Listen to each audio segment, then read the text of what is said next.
From NBA Cup action to some top 25 tilts tonight on the hardwood in college basketball, the best game of this Tuesday night slate takes place in Milwaukee. It's Marquette as a 4.5-point home favorite, now the number 15 team in the country, taking on a Purdue team that has moved up the board in terms of the rankings yesterday. They moved up by 7 spots. They are now ranked 6th in the nation. 4.5-point spread in favor of the Golden Eagles as they welcome in the Boilermakers tonight.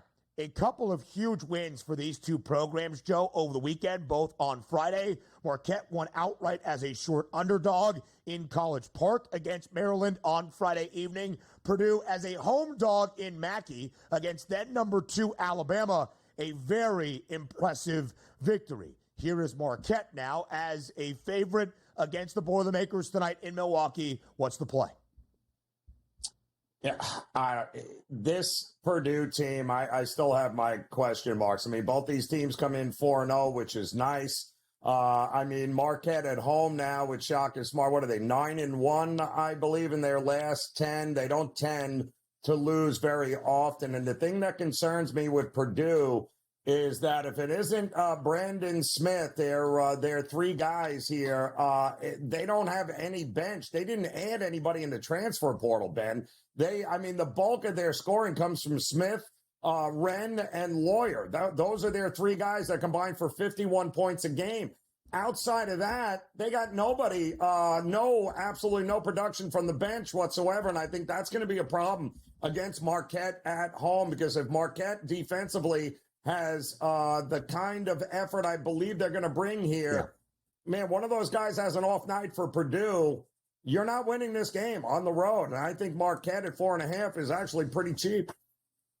A lot of great experience back for Shaka Smart's team. You look at names like Cam Jones, David Joplin, Stevie Mitchell,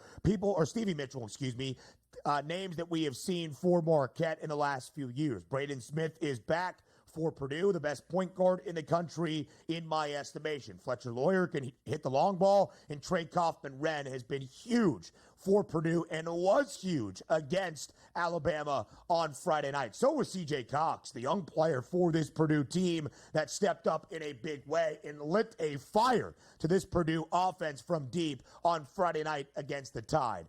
But when you look at Marquette in this spot inside the Pfizer Forum, it just seems like the numbers make sense to see the Golden Eagles as a 4.5-point favorite. Again, these are going to be 2 good teams, both in contention to win their conference crowns. Big Ten action for the Boilermakers. Does the conference still run through Purdue? That we shall debate with John Rothstein in just a little bit. And Marquette, of course, will be competitive in a highly competitive Big East along the lines of UConn, Creighton, and St. John. Some other notable Tuesday games, Joe, around the country. The number 1 team in action, Kansas, 23.5-point favorite against UNC Wilmington at home in the Fog. UConn, now number 2 in the country, continues to dismantle teams in non-conference action. They haven't played all that many good teams so far, but a 37.5-point favorite. Kentucky up by 10 spots following what they did last Tuesday in the Champions Classic in the outright victory against Duke. Kentucky was 19th, now inside the top 10 at number 9. The Cats, Joe, 21.5-point favorite tonight against Lipscomb. Yeah, and I will just mention, too, by the way, that win against Alabama was at Mackey Arena. They ain't playing at Mackey Arena tonight for Purdue. So that's going to be a different animal altogether here. Am I nuts here, Ben, or am I just going to have to call the outright upset here with Hofstra taking down Florida State? I said it, and there it is. I'll just leave it out. I think Hofstra, getting 7.5 here. I think they're a live dog here tonight. And I think the line is way off, by the way, with Louisiana taking on Rice here tonight. My number has this game much higher than what we're seeing, than what it should be right now. And I think that's a short number. So that's another one off the board here that you've got yourself a pretty good spot here to be able to win a couple of games and make some pretty decent money here tonight. The pride of Hofstra going into Tallahassee and winning outright. That is what Joe Ranieri is saying against Florida State. It's a 7.5-point spread right now in favor of the Noles. Florida's still a top 25 team. They're laying 35.5 against FAMU. Just quickly on Connecticut. They have been favored by at least 35 points in all 3 games this year. They have covered the number in all 3. They have scored 90-plus in all 3. They continue to dismantle teams in non-conference action. And, oh, by the way, in all 3 wins this year for Dan Hurley's Huskies, the total has stayed under. Dan Hurley does not need motivation, but the fact perhaps that Connecticut is not number 1 in the country early here in the season continues to provide that. Kentucky did not go over against Duke last Tuesday night in Atlanta in the Champions Classic, but in the 2 non-power conference matchups for Kentucky, they have scored at least 100 and gone over. I expect them to find some really good offense tonight against Lipscomb. I'll highlight 2 Big Ten games off the board. Ooh. How about Samford heading into the Brez tonight to take on Michigan State? Total 160.5. We know Samford, based on what they did last year in that 5-12 matchup against Kansas, can play with some pace. I like the over of 160.5. Montana State already covered earlier this year in a Big Ten game against Wisconsin. They are not as good as they were with Danny Sprinkle, who now, of course, is the head coach over at Washington. Just 1-3 this year, Joe, but I think they might keep it within the number against the Northwestern team that is just 1-3 against the spread this year. That's a 15.5-point spread in favor of the Wildcats tonight.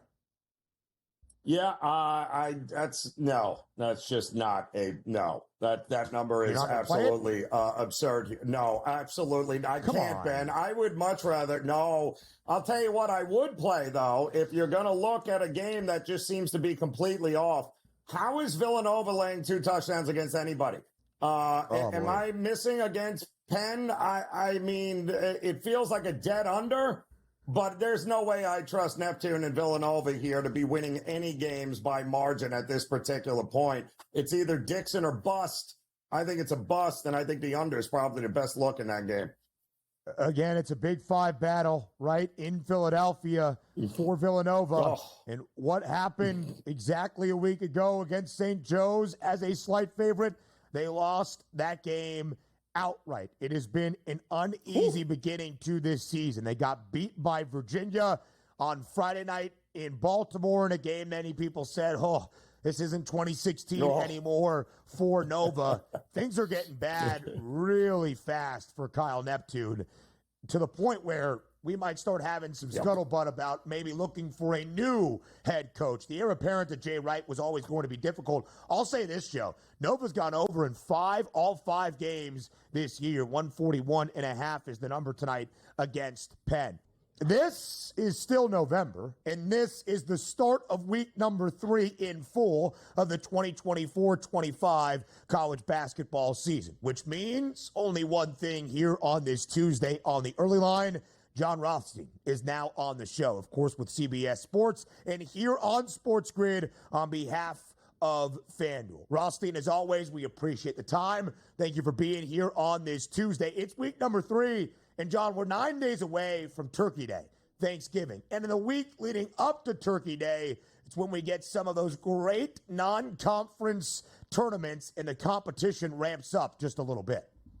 It definitely does. I would say that if conference play is kind of the main appetizer for the college basketball season, Feast Week is the charcuterie board. And Ben, nobody loves a good meat and cheese plate more than me. John Rothstein always knows how to put together a charcuterie board, and we'll do that here on this Tuesday. John, a really good game tonight in Milwaukee inside the Pfizer Forum. It's a top 15 tilt between Marquette, who is 15th in the country after a good win on Friday against Purdue's fellow Big Ten team in Maryland, and Purdue up 7 spots to number 6 in the country after winning outright as a home underdog against Alabama in Mackey on Friday night as well. Love having you here early in the season. Not so much to break down the game, but really what we're going to learn about both teams in this marquee matchup. Let's start with the Boilermakers, a road dog in Milwaukee. But John, of course, after losing Zach Edey, what do college basketball fans need to know about this year's version of the Boilermakers?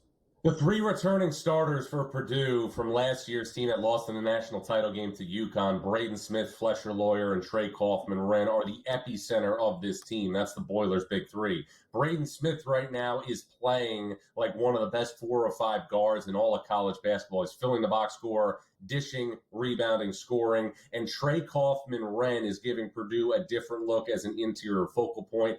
26-8 against Alabama last week at Mackey Arena. And, one thing I want to point out, I was at a Purdue practice 2 years ago, and Matt Painter told me Trey Kaufman-Renn has all Big Ten first-team ability. We might just not see that for a couple of years because he's playing next to somebody up front named Zach Edey. Trey Kaufman-Renn has the goods, and I firmly think that Purdue found a lineup down the stretch of the game last week when Trey Kaufman-Renn slid to the 5 and Cam Heide played the 4. Better spacing for Purdue on offense.